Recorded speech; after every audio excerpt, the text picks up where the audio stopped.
Hello friends, welcome to our channel.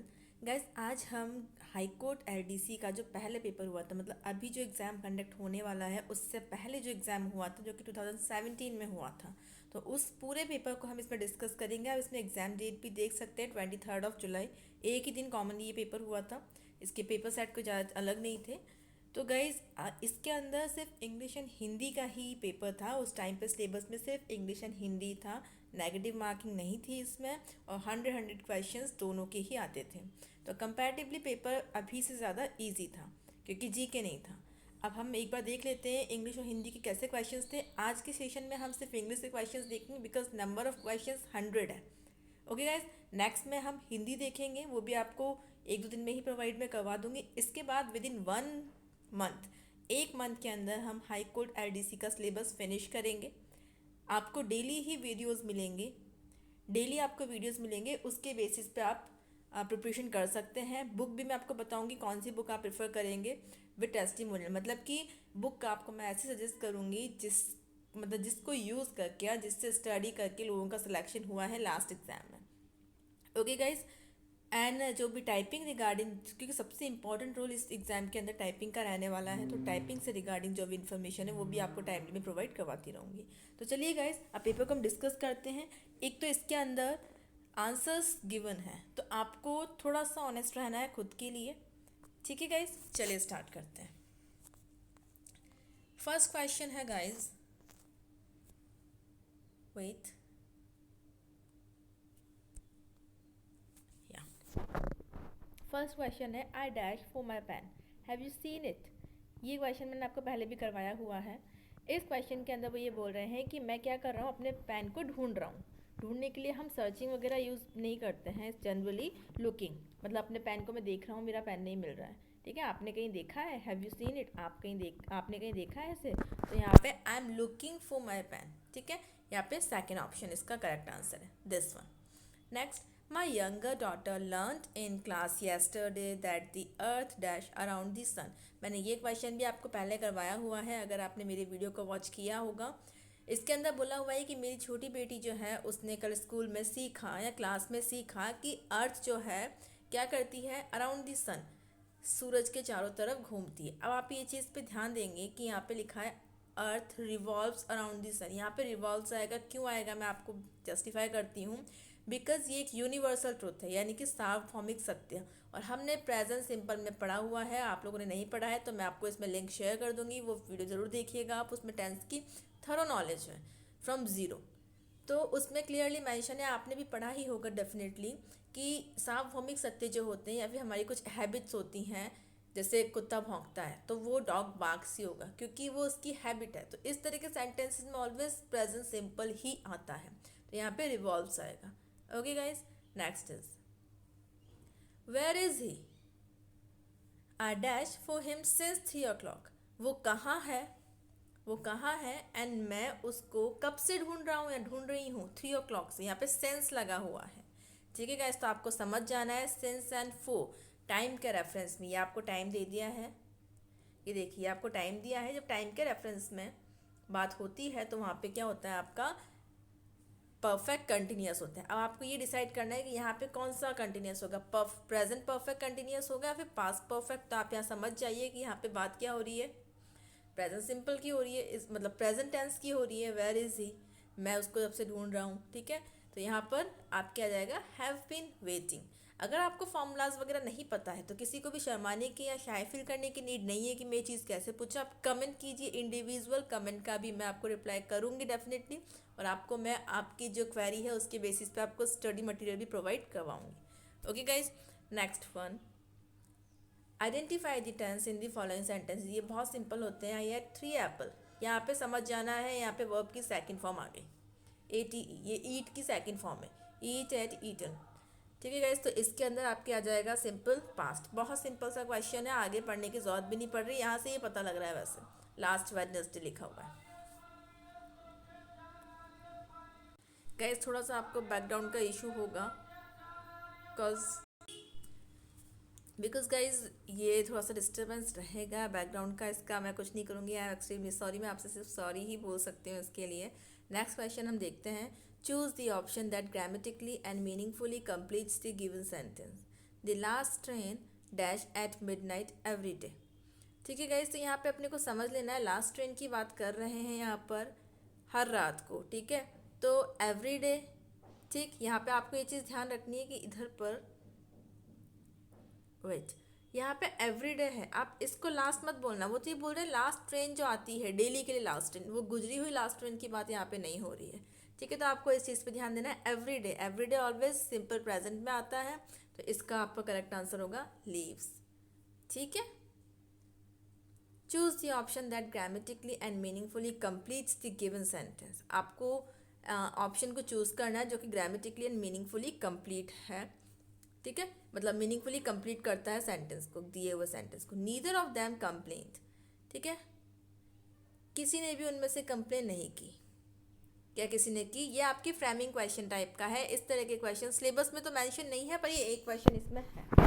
Syllabus में हमारे tag questions और ये फ्रेमिंग क्वेश्चन इनको बोलते हैं, ये नहीं है वैसे सिलेबस में। तो आप ये देखिए यहाँ पे क्या होता है, अगर ये वाला आपका पार्ट, अगर ये पार्ट आपका नेगेटिव है तो आपको यहाँ पे पॉजिटिव यूज़ करना होता है, जो बचा हुआ पार्ट है, ठीक है। और अगर यहाँ पर पॉजिटिव है तो आपको इसमें नेगेटिव यूज़ करना होता है। अब यहाँ पे आप देखिए डिडंट आएगा एंड डिड आएगा, आपको आंसर दिख रहा है, बट आप उसको मत देखिए, आप ये सोचिए कि क्वेश्चन का आंसर ये आया कैसे है। तो यहाँ पे ये क्वेश्चन का आंसर ऐसा इसलिए है बिकॉज यह नीदर, और नीदर का मतलब होता है ना तो ना, नीदर नॉर का मतलब क्या होता है ना तो ना। तो इसमें नीदर जो है वो नेगेटिव को शो कर रहा है, इस वजह से यहाँ पे हम पॉजिटिव रखेंगे डिड। अब डिड क्यों आया है, पॉजिटिव नेगेटिव क्लियर हो गया, बट डिड क्यों आया, बिकॉज यहाँ पे वर्ब की सेकंड फॉर्म है, तो हमें पता लग रहा है कि पास्ट सिंपल में है सेंटेंस। ओके गाइस, ये मैटर था। Next, the following sentences have 3 parts labeled 1, 2 and 3. Find the part that has a grammatical error in it. इसमें आपको grammatical error बतानी है। If there is no error, अगर कोई error नहीं है, choose option 4, ठीक है। अगर कोई भी error नहीं है तो option 4 को choose कीजिए। Ignore the error of punctuation, और punctuation की error को आपको error में नहीं मानना है, उसे ignore करना है। She spends money as though she would be very rich man. Okay, यहाँ पे क्या बोल रखा है कि भाई वो बहुत मनी मतलब खर्च करती है, स्पेंड करती है। शी स्पेंड्स मनी एज दो, क्योंकि वो क्या है, जैसे कि वो बहुत ज़्यादा रिच है, ठीक है। She would be very rich man. तो यहाँ पे आपको ये ध्यान देना है कि यहाँ मिस्टेक क्या हो रही है। तो इसके अंदर देखिए, इसको इस तरह के क्वेश्चंस को हमें प्रॉपरली रीड करना होता है। वेट गाइस, या इस तरह के क्वेश्चंस को प्रॉपरली रीड करना।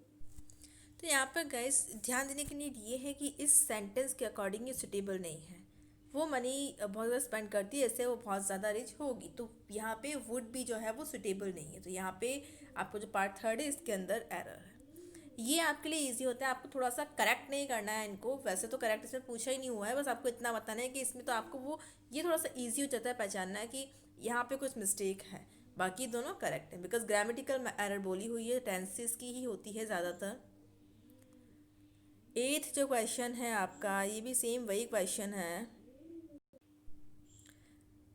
If I would have spoken to my father as you spoke to me, he would have beaten me.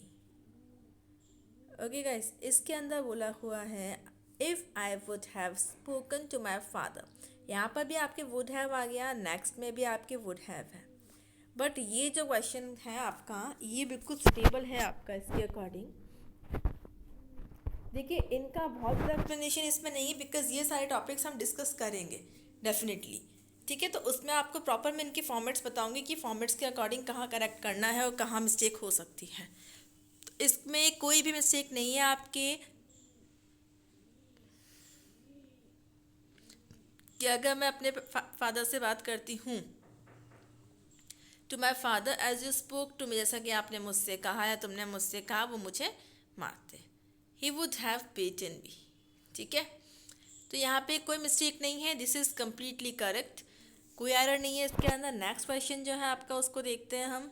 Choose the correct form of the verb to fill in the blank in the sentence given below. देखिए guys, she dash all the entries before she submitted her application form. मैंने ये सारी exercise आपको पहले भी करवाई हुई है, देखिए उसने क्या किया, सारी एंट्रीज को फिर से रिवाइज किया, ठीक है।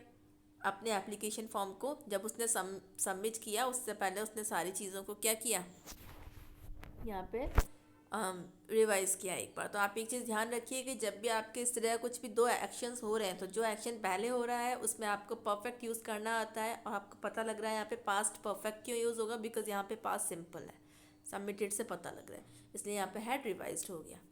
Next question, identify the appropriate choice in changing the voice of the following sentences. अब देखिए पैसिव वॉइस एक्टिव वॉइस का है, ये काफ़ी इंपॉर्टेंट है, अच्छा खासा वेटेज भी होता है इनका। India has eradicated small pox by 1975।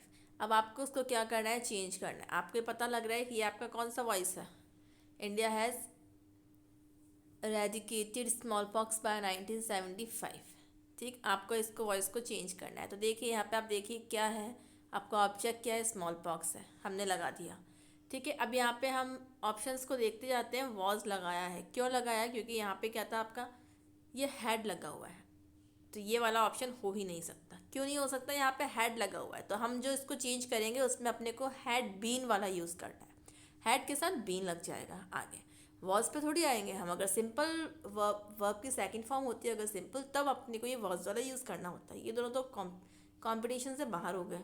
अब हमारे पास एक यही तो ऑप्शन बचा है, वुड तो आ ही नहीं सकता, कुछ भी लगा रखा है। स्मॉल पॉक्स हैड बीन हो गया गाइस। एरेडिकेटेड वर्ब की थर्ड फॉर्म ऑलरेडी गिवन थी, by India by 1975, this is correct. कितना सिंपल सा क्वेश्चन है गाइस, जो कई लोग passive voice active voice and reported speech से बहुत डरते हैं। Next is she was knitting a sweater at that time, ठीक है। अब इसको करना है आपको, तो इसमें आपका ऑब्जेक्ट हो गया अ स्वेटर, हमने कर दिया। अब ये डिसाइड करना है इसमें कौन सी हेल्पिंग वर्ब आएगी। वॉज निटिंग है यानी कि पास्ट कंटिन्यूस चल रहा है यहाँ पर, तो आपके यहाँ पे पास्ट कंटिन्यूस चल रहा है, तो हमें इसको क्या करना है, वॉज लगा हुआ है तो वॉज के साथ एडिशनल बीइंग लग जाएगा। अ स्वेटर वॉज बीइंग, अभी यहाँ करेक्ट चल रहा है वॉज बीइंग। निटिंग की जगह थर्ड फॉर्म आ जाएगी needed bye her at that time. First option बिल्कुल करेक्ट है। नेक्स्ट वाले में क्या इसमें है, bye her at this time. देखिए आप कितनी सी मिस्टेक है, यहाँ पे दिस टाइम दे रखा है, आपको इसका भी ध्यान रखना है, दिस और दैट का भी ध्यान रखना है। यहाँ पे माइनर मिस्टेक यही है और इसी में गड़बड़ कर देते हैं। अगर ये ऑप्शन ऊपर होता तो हम इसको करेक्ट करते थे, नीचे वाले को देखते ही नहीं। ये बिल्कुल कॉन्शियस रहना है आपको, मिस्टेक बिल्कुल भी नहीं करनी है। Manthan is were watering the plants, इसको पैसिव वॉइस में चेंज करना है, क्वाइट सिंपल। द प्लांट्स, अब इज लगा हुआ है, इसको हम ऐसे ही चेंज करते हैं, ऑप्शन हम बाद में देख लेंगे। द प्लांट्स, अब यहाँ पे इज लगा हुआ है पर यहाँ पे आर आ जाएगा, ठीक है। आर बीइंग लगेगा इसके अंदर। The plants are being watered by Manthan. हम देखते हैं आगे के ऑप्शंस क्या क्या है हमारे पास।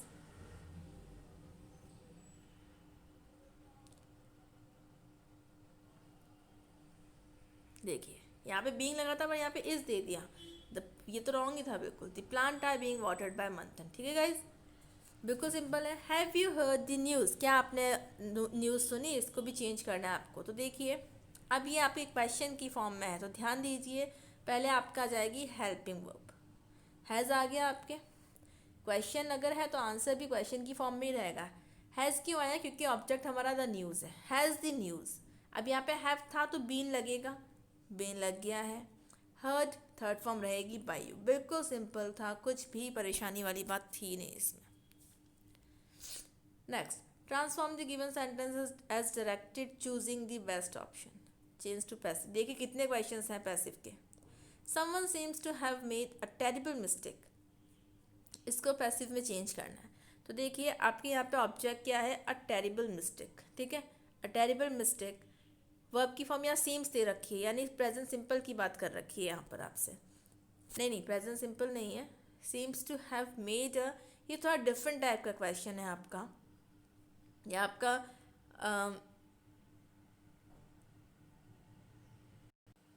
ये क्वेश्चन आपका verb plus two, first form plus two plus have वाले में से है, तो इनका थोड़ा सा फॉर्मेट अलग रहता है। ये आप मेरा पैसिव एंड एक्टिव का जो वीडियो है उसमें आप देख सकते हैं। इस क्वेश्चन को थोड़ा सा हाईलाइट कीजिएगा।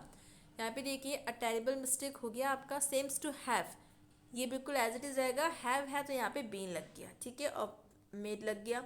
वर्ब की थर्ड फॉर्म। अब यहाँ पे आप देखेंगे आगे कंटिन्यू नहीं किया है, बिकॉज क्या रूल होता है पैसिव वॉइस का कि समवन आ गया आपका, एनीवन आ गया, पीपल आ गया, तो इस तरह के वर्ड्स को आगे फॉर्मुलेट नहीं करते हैं, ठीक है, उन्हें करने की नीड नहीं होती है, वो अंडरस्टूड होते हैं, तो ये इसका करेक्ट आंसर है। Next is transform the given sentence as directed choosing the best option, ठीक है। The loan will be sanction by the bank, bank के थ्रू लोन जो है वो सैंक्शन हो गया, आपको इसको एक्टिव में करना है। तो देखिए यहाँ पे तो ये आपका हो गया है, ये आपको इसको एज अ सब्जेक्ट यूज़ करना है, द बैंक, ठीक है, द बैंक। अब यहाँ पे विल बी था, तो अब ये विल बी आपका क्या हो जाएगा, यहाँ पे विल बी था, हमें इसको एक्टिव में चेंज करना है, दिस इज पैसिव, ठीक है। तो द बैंक आ गया, विल बी है तो बी हटेगा, क्योंकि एक्टिव में तो विल ही होगा ना, विल आ गया, थर्ड फॉर्म तो आती नहीं है, सैंक्शन हो जाएगा द लोन, ये आपका हो गया। आपको चेक कर सकते हो, इसको फिर से आप पैसिव में चेंज करके रखो, ये सेंटेंस आना चाहिए, that means your answer is correct. Next, choose the correct passive voice transformation of the given sentence, they will inform the police. अब इसका आपको पैसिव वॉइस में इसका करेक्ट पैसिव आपको ढूंढना है, they will inform the police, the police will be informed by them. अब will have की नीड ही नहीं है ना, इतना एडिशनल लगाने की जरूरत क्या है, विल है तो पहले हम बी लगाएंगे ना, अगर हैव होता तो हम बी लगाते, ठीक है गाइस। तो थर्ड ऑप्शन इज करेक्ट, ये बहुत सिंपल है पैसिव वॉइस के, आप देख सकते हैं number of question passive voice से कितने ज़्यादा हैं। An old woman was helping the bounded soldier. यहाँ पे देखिए ओल्ड वुमन है, उसने शोल्जर की हेल्प की है। अब जैसा मैंने शोल्डर को शोल्डर बोल दिया है अभी, तो बहुत से ऐसे होंगे जिनको बहुत हंसी आ रही होगी, तो आप उस चीज़ पे फोकस मत कीजिए, मेरी वीकनेसेस पे फोकस मत कीजिए, आप अपने टाइम को यूटिलाइज कीजिए और जो मैं आपको सिखा पा रही हूँ उस चीज़ पे फोकस कीजिए, ओके गाइस। मुझे क्रिटिसाइज़ करने से आपको कुछ भी अचीव नहीं होने वाला है। यहाँ पे देखते हैं आपका जो इसमें एज अ सब्जेक्ट वर्क करने वाला, मतलब ऑब्जेक्ट क्या है सेंटेंस का, द वाउंडेड शोल्जर, ठीक है, द वाउंडेड शोल्जर आ गया आपका, वॉज है वॉज लगा दिया, वॉज के साथ एडिशनल आएगा बीइंग, आ गया बीइंग, फिर उसके बाद हेल्पिंग है तो हेल्प्ड हो जाएगा by the old women, okay guys, बिल्कुल करेक्ट है ये। एक बार चेक कर लेते हैं इसका correct answer, second option, okay, this is the second. Next is, आप देख लीजिए कितना ज़्यादा टाइम लग रहा है, तो 100 क्वेश्चन में कितना ज़्यादा टाइम लग जाएगा, मे बी इस वीडियो को मेरे को बीच में ब्रेक करना पड़े, तो मैं इतना ही पब्लिश कर दूँगी गाइस। आगे का पार्ट फिर मैं आपको विद इन फ्यू आवर्स में ही मैं आपको प्रोवाइड कर दूँगी। Next is, sorry guys, identify the appropriate choice in change of narration. अब नरेशन आ गया आपका, यानी कि direct indirect speech. Warner said I will be waiting hair. आपको पता है यहाँ पे किस तरह से चेंज होता है, ये पास्ट में आ गया आपका, यानी कि अंदर के टेंसेस चेंज होंगे। वॉर्नर सेड दैट, ठीक है, दैट लगेगा, सिंपल है होगी, I will be waiting here. अब आई कैसे चेंज होगा आपको पता है, वॉर्नर ने कहा कि मैं तुम्हारा वेट कर रही होंगी, ठीक है, तो मैं, तो वॉर्नर में आप ही ऐसी जो भी है, ही वुड, विल की जगह वुड हो जाएगा, चेंज होगा ना गाइस, ये बी वेटिंग हेयर, या फिर वेटिंग हेयर क्यों होगा ये ध्यान रखना है आपको, यहाँ पे देयर होगा, ये भी चेंज होते हैं आपका, ठीक है, टू नाइट वगैरह ये सब चेंज हो जाते हैं। तो यहाँ पे सेकंड इसका है, रिपोर्टेड स्पीच को हम डिटेल में स्टडी करेंगे, पूरे फॉर्मूलाज के साथ मैं आपको करवाऊंगी, मेरी गारंटी है कि आपको इनमें परफेक्शन होगा।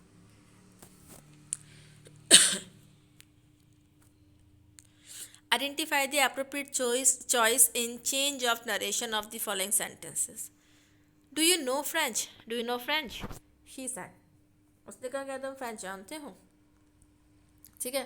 तो यहाँ पे देखिए, अब यहाँ पे क्या है, क्वेश्चन फॉर्म है, तो शी आस्क्ड होना चाहिए आपका, एक्सक्लेम्ड है नहीं, सेड दैट भी नहीं चलेगा, ट्राइड नहीं, ये तो बिल्कुल ही अलग हो गया, ये ठीक है आपका। शी आस्क्ड मी, अब क्वेश्चन फॉर्म में होता है, हेल्पिंग वर्ब से स्टार्ट जब होता है तब इफ़ या वेदर आता है, तो यहाँ पे इफ़ लगा दिया हमने, डू यू नो फ्रेंच, ठीक है, तो अब इसको सिंपल फॉर्मेट में कर देंगे, यू की जगह आई हो जाएगा, कि मैं, वो थर्ड पर्सन को बताएगा ना कि भाई उसने ऐसा ऐसा कहा, कि क्या मैं फ्रेंच जानता हूँ, ऐसा उसने मुझसे पूछा। ठीक है गाइस, यहाँ पे ये चेंज कैसे होंगे ये सन के अकॉर्डिंग, ये रूल मैं आपको पूरा बताऊंगी, बट इस क्वेश्चन पेपर में ये बताना पॉसिबल नहीं है। इसके लिए मैं आपको सेपरेट, जो हम स्टडी करेंगे अब, जो मैंने आपको बताया उसमें हम ये सारी चीज़ें डिस्कस करेंगे। तो देखिए यहाँ पे आपके इफ़ के बाद आई हो जाएगा, नो की जगह न्यू हो जाएगा, फ्रेंच। ठीक है, यस, बिकॉज ये न्यू क्यों हुआ, ये सिंपल प्रेजेंट पे था आपका, तो यहाँ पे सिंपल पास्ट में हो गया। इसके अंदर टेंसेस ऐसे ही चेंज होते हैं, अगर सिंपल प्रेजेंट है सिंपल पास्ट हो जाएगा, प्रेजेंट कंटिन्यूस है पास्ट कंटिन्यूस हो जाएगा, इस तरह से चेंज होते हैं। तो last option is correct answer. Abhinav said to me bring me a glass of water. Abhinav ने कहा कि मुझे एक पानी का ग्लास या एक ग्लास पानी मुझे ला के दो। तो देखिए उसने ऑर्डर किया है या फिर उसने पूछा है। ठीक है, तो यहाँ पे देखिए आप, उसने एक तरह से ऑर्डर किया मुझे ला कर दो, तो यहाँ पे ऑर्डर वाला तो आपका एक भी नहीं है। ठीक है, टोल भी नहीं आएगा, तो यहाँ पे आपके अप्रोप्रिएट है ही नहीं। वैसे ही चेंज आपके इसमें होना चाहिए था, Abhinav ordered me to bring, तो ये उस तरह से होता आपका, to bring me a glass of water. ठीक है,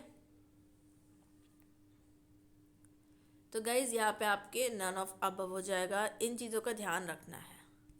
कुछ लोग सोचेंगे अरे नहीं यार ये कैसे ऑप्शन हो सकते हैं नन ऑफ अबव, तो वो ऊपर का ही तिगड़म बिठा के ऊपर में से ही कोई ऑप्शन चूज करके कर देते हैं। तो आप बिल्कुल अपने जो आपने पढ़ा है उस पर ध्यान दो, उसके अकॉर्डिंग ही एनालिसिस कीजिए कि क्वेश्चन में क्या करेक्ट ऑप्शन हो सकता है।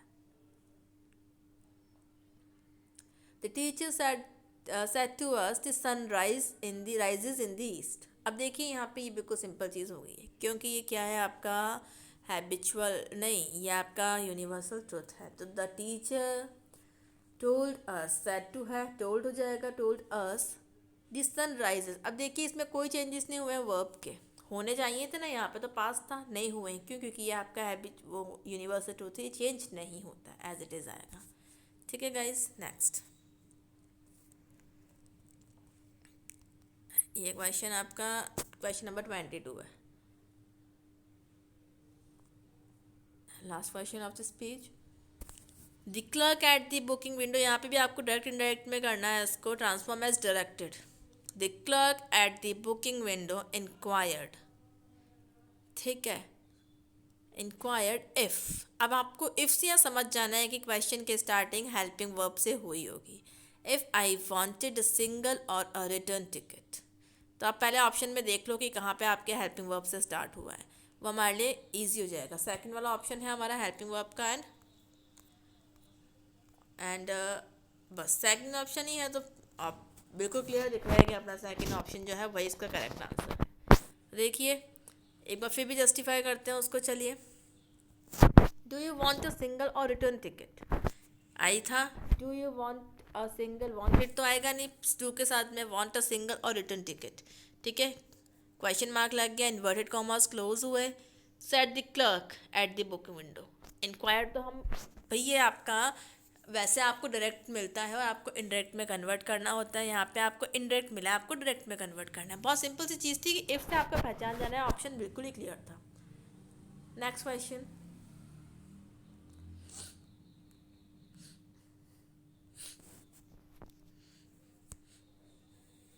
choose the correct option to transform as directed। I advised them not to jump to conclusions until the news was confirmed। मैंने उनको एडवाइस किया कि बिल्कुल वो कंक्लूजन पे ना पहुँचे जब तक कि न्यूज़ कंफर्म नहीं हो जाती है। ठीक है, इसको डायरेक्ट स्पीच में करना है आपको। तो देखिए यहाँ पे आपको not to jump until the news, let's not jump to conclusions until the news is confirmed, I said। Do not jump to conclusions, wait till the news confirm। I said you are advised not to jump, ये तो होगा ही नहीं क्योंकि इस तरह का आपका indirect में होता है, डायरेक्ट में इस तरह का एडवाइस टू आता ही नहीं है। And let's be patient till we hear, ये तो बहुत चेंज कर दिया उसको, ये दोनों तो पॉसिबल नहीं है। अब यहाँ पे तो हमें आंसर दिख रहा है 2 है, बट अपने को अब दिमाग लगाना है। Do not jump to conclusion, conclusion पर नहीं पहुँचे, wait till the news confirm, जब तक कि न्यूज़ के कंफर्म होने का वेट करें, ठीक है। I advised.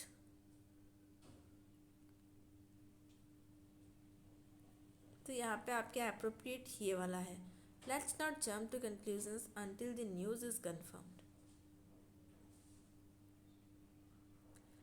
गाइज इसके अंदर सेकंड वाला कंफर्म होगा, यहाँ पे एडवाइज्ड भी है, क्वेश्चन एज इट इज़ है, नॉट डू नॉट जंप, तो बिल्कुल वही चीज़ दे रखी है, बिकॉज जब इस तरह का आता है डू नॉट जंप तब हम उसको इनडायरेक्ट में करते हैं not to jump like. Okay guys, ये थोड़ा ध्यान देना है, इस तरह के क्वेश्चंस थोड़ा सा आपको कॉम्प्लिकेशंस क्रिएट करेंगे एग्जाम के अंदर। तो आप इसमें बिल्कुल डरने की नीड नहीं है, इन सब को हम सॉल्व करेंगे, आपको बिल्कुल बहुत ईजी लगेंगे क्वेश्चंस, प्रैक्टिस के बाद सब ईजी होता है। नेक्स्ट इज वेट, मेरे को टाइम देखो कितने 25 मिनट्स का वीडियो बन चुका है ये ऑलरेडी, इसमें भी 50 क्वेश्चंस भी हमारे कवर नहीं हो पाए। हाँ जी गाइज, नेक्स्ट इज, इसमें भी आपको इंडायरेक्ट में करना है। My friend said to me have you completed your project, ये सिंपल है आपका क्वेश्चन। इसके अंदर आपके चारों ऑप्शन है, have you completed your project, वो पूछ रही है इसमें, उसने उससे कहा, मेरी फ्रेंड ने मुझसे कहा, तो देखिए हैव यू पूछा है, आस्क्ड हो गया है। अब यहाँ पे देखिए, यहाँ पे वेदर लग गया है, इफ़ भी लग सकता है, ऑप्शन में आपके इफ़ भी हो सकता है, क्योंकि हेल्पिंग वर्ब वाले में इफ़ और वेदर दोनों में से कुछ भी लगता है। अब इसको सिंपल कर देना होता है हमें, यू था आई में कन्वर्ट होगा आई। अब यहाँ पे देखना है आपको, हैव था यानी कि प्रेजेंट परफेक्ट था, पास्ट परफेक्ट हो जाएगा हैड, कंप्लीटेड थर्ड फॉर्म आ जाएगी योर प्रोजेक्ट, किसकी बात हो रही है, मेरी, तो माई प्रोजेक्ट। ओके, योर बोला है ना उसने, वो भी इसकी अकॉर्डिंग होगा, तो my project, simple. Next, she said to her son what are you doing here, उसने अपने बेटे से कहा कि तुम यहाँ क्या कर रहे हो, तो आस्क्ड हो जाएगा, ठीक है। हर सन वॉट यू, अब देखिए जब डब्ल्यू एच से स्टार्ट होते हैं तो इनमें ही इन्वर्टेड कॉमा हटने के बाद कुछ नहीं लगता है, तो देखिए वॉट, ठीक है। सन है उसका ही, बिल्कुल करेक्ट है। What are you doing, is नहीं आएगा गाइज इसमें, क्योंकि ये तो simple past sorry present continuous है ना आपका, तो पास्ट कंटिन्यूस में चेंज होगा, ये वाला करेक्ट होगा। वॉज डूइंग देयर, यहाँ पे ये मिस्टेक भी थी, हेयर नहीं, आपको ये ध्यान देना है, हमने लास्ट वाले एक में देखा था कि सिर्फ इतनी सी मिस्टेक थी, दिस और दैट की। Okay guys, next question, he wants an apple, इसको इंटेरोगेटिव में करना है, quite easy, he wants an apple, ठीक है। आपको इंटेरोगेटिव में इसको चेंज करना है, doesn't he want an Apple,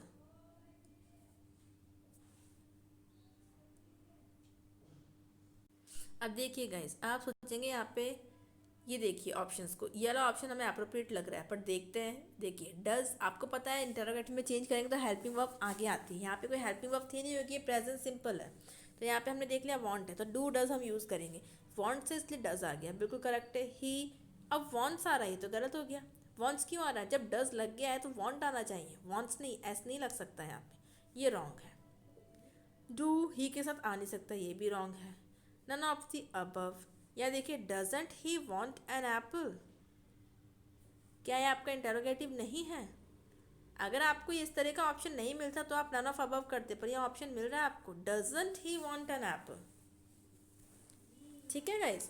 तो दिस इज योर इंटेरोगेटिव, थोड़ा सा कॉम्प्लिकेटेड था, बट अपना दिमाग लगाना है आपको, सारे सेंसेस यूज़ कर लेने हैं एग्जामिनेशन हॉल में। हाउ फास्ट शी रन्स, इसको असर्टिव में करना है, यानी कि सिंपल में करना है आपको, असर्टिव यानी simple. She runs very fast, ये बिल्कुल दिख रहा है साफ साफ, कुछ भी प्रॉब्लम वाली बात नहीं है। नेक्स्ट क्वेश्चन एक्सक्लेमेटरी में करना है आपको, it was careless of him to leave the door unlocked, exclamatory में, oh how careless to unlock the door, how careless of him, yes, how careless of him to leave the door unlocked, this is correct. What a carelessness, no, carelessness of him नहीं, second is correct. अब यहाँ पे confusing होगा आपको, अभी तो हमें option भी दिख रहे थे, इन दोनों में आपको कन्फ्यूजन होगा, तो आपको ध्यान रखना है कैसे, मतलब कितने कैसी केयरलेसनेस है ये, ठीक है, उसकी लापरवाही, कैसी लापरवाही, तो हाउ सुटेबल है इसके लिए, वॉट नहीं, how. Choose the best option to transform as directed. Everyone knows him. Everyone knows him. ठीक है, इंटरोगेटिव में करना है, हर कोई उसको जानता है। यहाँ पे आपको क्या करना है, who knows him not is the question asking. Correct answer is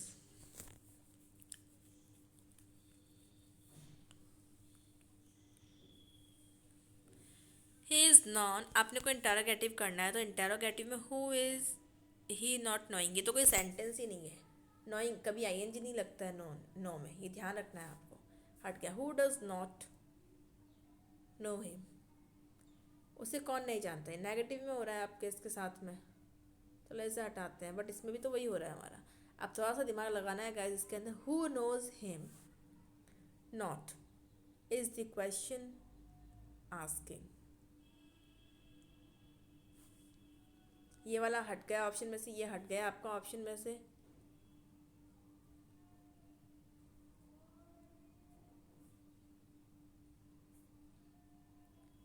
तो आपका यहाँ पे थर्ड ऑप्शन करेक्ट है, इसमें थोड़ा ध्यान देना पड़ेगा आपको। फोर्थ ऑप्शन अप्रोप्रिएट नहीं है। कुछ कुछ के ऑप्शंस इस तरह के ही आएंगे guys. Next is choose the best option to transform as directed. Listen and I will tell you all. Complex sentence में इसको कन्वर्ट करना है। कॉम्प्लेक्स सेंटेंस में, तो कॉम्प्लेक्स में हम कैसे करते हैं, दो को मर्ज करते हैं इसके अंदर और डिपेंडेंसी होती है उनके अंदर, मतलब एक दूसरे पे निर्भर करते हैं, एक इसके अंदर डिपेंडेंट होता है। तो देखिए, if you listen I will tell you all, अगर तुम सुनते हो तो मैं तुम्हें सारा कुछ बताऊंगा या बताऊंगी, नहीं सुनते हो तो कोई सवाल ही नहीं बढ़ता। तो देखिए आप यहाँ पे आपकी डिपेंडेंट है, ठीक है। इफ़ यू ऑल तो डिपेंडेंट है दोनों एक दूसरे पे। This is your complex sentence, ठीक है। All do listen however I tell you all, नहीं इतना कुछ नहीं करना होता है, इतना नहीं इसको कॉम्प्लिकेटेड बनाना होता है। This is your correct answer. पर आपको सारे ही ऑप्शंस पढ़ने होंगे। अभी बहुत इजी लग रहा है, ये एग्ज़ाम मैंने फेस किया हुआ है गाइस, तो वहाँ पे हर एक ऑप्शन को ध्यान से पढ़ना पड़ता है। और तरीका ये होता है कि अगर आपको लग रहा है इसमें थोड़ा टाइम अपने को ज़्यादा लगेगा, उसे मार्क करो। जिस कंक्लूजन पे आप पहुँचे थे उसको शॉर्ट में राइट करो। भाई ऐसा होता है एक दो को कंफर्म कर चुके होते हैं, ये नहीं है ये नहीं है, तो उसको राइट कर दो वहाँ पर, ताकि बाद में आपका वो टाइम बच जाए। फिर आप वापस से इस क्वेश्चन पे आओगे, वापस से आप पूरा टाइम लगाओगे, टाइम वेस्ट होता है। एग्जाम स्ट्रैटेजी से इनको ध्यान रखना पड़ेगा आपको। Choose the correct option. The negative transformation of the given sentence is he lived only for a few years in India. ये बोल रहे नेगेटिव ट्रांसफॉर्मेशन आपको करना है। ही lived, he did not live for many years in India. अब देखिए इसके साथ में आपको सेंटेंसेस में कुछ कुछ चेंजेस करने पड़ेंगे। आपको फ्यू की जगह मैनी यहाँ पे यूज़ करना पड़ेगा। ही वॉज नॉट, ठीक है, मैनी ईयर्स इन इंडिया। इसका फर्स्ट ही करेक्ट ही, आप लोगों को भी समझ में आ गया होगा, आई होप। सिंपल था बिल्कुल, ठीक है। नेक्स्ट क्वेश्चन पे चलते हैं हम। Choose the correct option. Convert the given sentence to assertive, यानी सिंपल में। What a beautiful flower this is, तो this is very beautiful flower, very simple.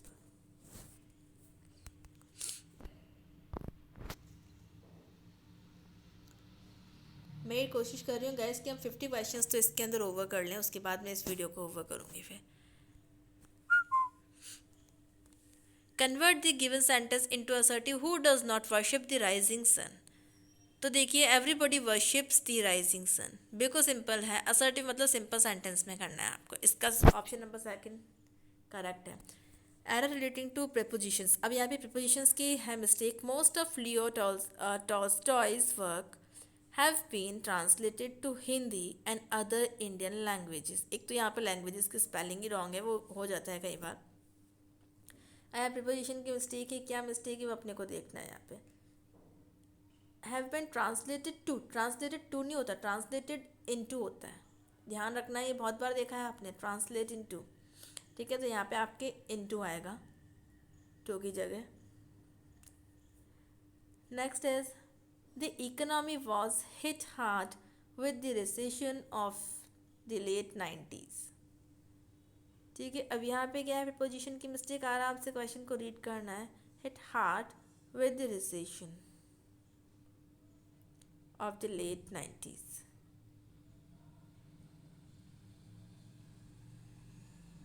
by the late 90s होगा यहाँ पे, by the late 90s, the recession by the late 90s, ठीक है guys. Bye. Next Fill in the blank by choosing the part of speech that grammatically completes the given sentence. I have quite dash few books on art and culture. I have quite dash books dash few books. आपको यहाँ पे ध्यान देना है, the few books करेंगे ना के बराबर अ फ्यू। तो यहाँ पे मतलब ये है इनका थोड़ी बुक्स, मैंने कुछ बुक्स, तो अ फ्यू आ जाएगा। ठीक है, नेक्स्ट है he was ashamed dash behaving so badly.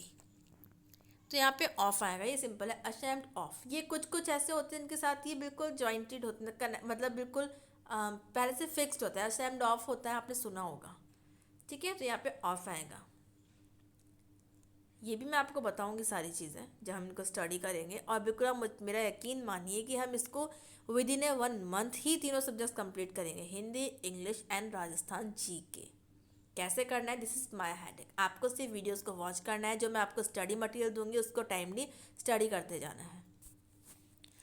Next is, अब यहाँ पे क्या है आपका एरर ऑफ आर्टिकल्स है इसके अंदर। The man can not live by bread alone.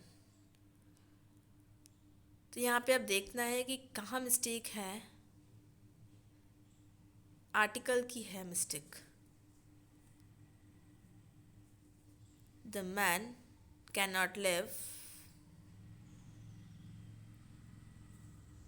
इस क्वेश्चन के अंदर थोड़ा सा लफड़ा है गाइस। इसमें आर्टिकल यहाँ पे थर्ड ऑप्शन दे रखा है, buy bread alone, buy a bread alone.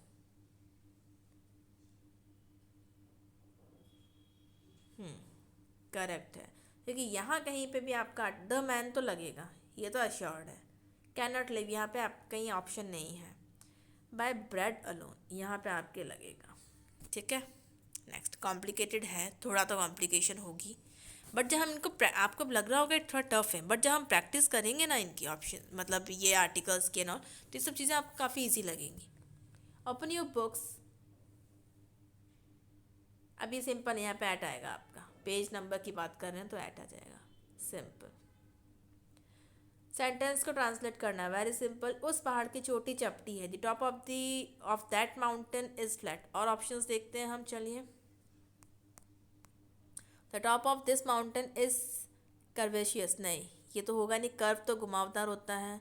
Top of the mountain is flat, the mountain top is uncurved, ये तो हटाओ, अनकर्व्ड नहीं होगा। थर्ड और फर्स्ट में से देखना है हमें क्या डिफरेंस है दोनों में। The top of that mountain, उस माउंटेन की, यहाँ पे क्या लिखा है, the top of the mountain, ये क्या डिफरेंस आया इसमें, उसको तो कहीं पे ये बताया ही नहीं, उस माउंटेन, यहाँ पे दैट बताया पर्टिकुलर, तो दिस इज करेक्ट आंसर।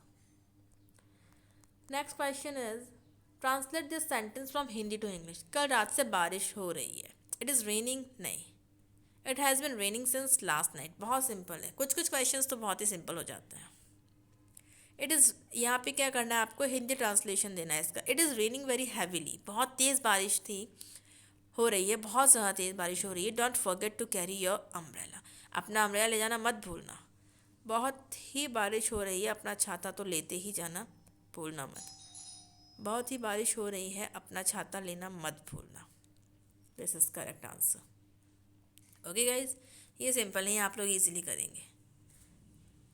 अध्ययन मनुष्य को पूर्ण बनाता है, reading makes a man complete, बिल्कुल सिंपल, क्योंकि फुल ऑफ रीडिंग हटाओ full reading, reading made a man complete. अब दोनों में डिफरेंस क्या हुआ, बनाता है, यानी सिंपल प्रेजेंट की बात हो रही है इसलिए मेक्स, वरना दोनों में ज़्यादा कुछ खास डिफरेंस नहीं था। Next is, if they had not been brave they would have been defeated. अब इसके अंदर क्या है, अगर वो बहादुर न होते तो they would have been defeated, वो हार जाते। ओके, इसलिए हार गए, हटाओ, ये ताकतवर नहीं होते, ये भी कोई ऑप्शन नहीं, this is correct. Fourth, choose the correct Hindi translation of the given sentence. All accepted the proposal which I put yesterday. सभी ने उस प्रपोजल को एक्सेप्ट किया जो मैंने कल, जो ये प्रपोजल मैंने दिया उसको सब ने एक्सेप्ट किया। मैंने कल जो प्रस्ताव रखा था सभी ने स्वीकार कहाँ किया, जो प्रस्ताव मैंने कल रखा था सभी ने स्वीकार कर लिया, सभी ने मेरे प्रस्ताव को स्वीकार कर लिया। इसमें कल वगैरह तो बताया ही नहीं है, मेरे प्रस्ताव को स्वीकार कर लिया गया, नहीं, यहाँ पे जो चीज़ें बता रखी है उनको भी इंक्लूड करना है, तो third option is correct answer.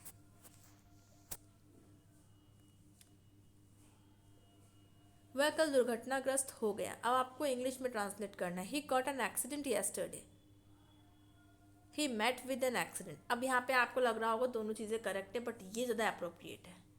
Met का मतलब मिला नहीं है, इसका मतलब ये है कि उसका एक्सीडेंट हो गया। विद एन एक्सीडेंट येस्टरडे, ध्यान रखना है।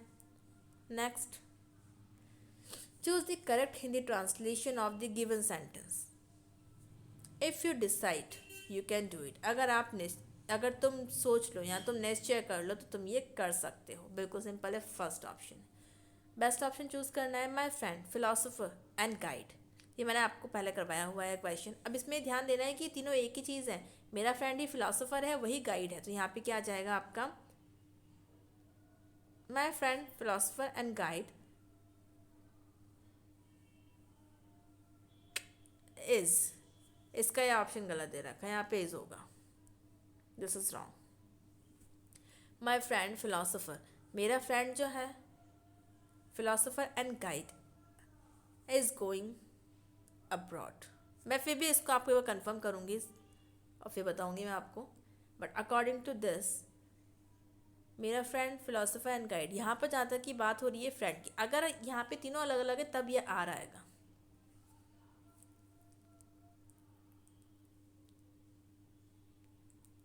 यहाँ पे आर ही करेक्ट है बिकॉज यहाँ पे अ नहीं लगाया हुआ है। मेरा फ्रेंड जो कि एक फिलोसोफर और गाइड है, उसकी बात नहीं की मेरे फ्रेंड एक फिलोसोफर और एक गाइड।